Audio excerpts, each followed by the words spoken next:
احيانا في بلابسه يعني بشمتوا فينا القحاطه، والله بيتعاملوا بغباء كده، يعني بيشمتوا فينا حتى القحاطه، القحاط البليد اللي ما بيفهم يتلقى بتشمتوا فينا.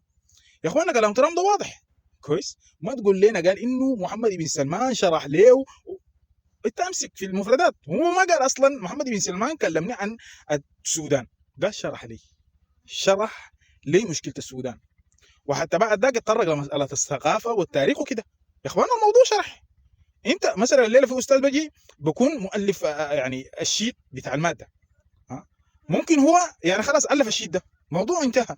لكن بيجي ثاني بيقوم يشرحوا لك في نقاط لابد انه فهمك لها. ده الشيء اللي قام به ولي العهد السعودي محمد بن سلمان.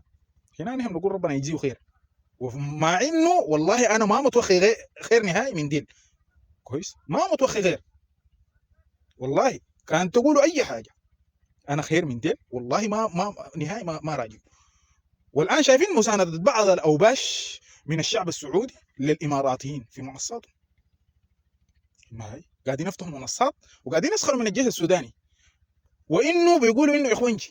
كان يا ريت زمان يقولوا وقت عمر البشير وقت محتاجين للرجال في عاصفه الحزم، صحيح كان من المفترض يقولوا الكلام ده، لكن ما كان مبلولين من قبل الحوثي. عارفين كان الحوثي بيعمل لهم شنو، لكن ما مشكله.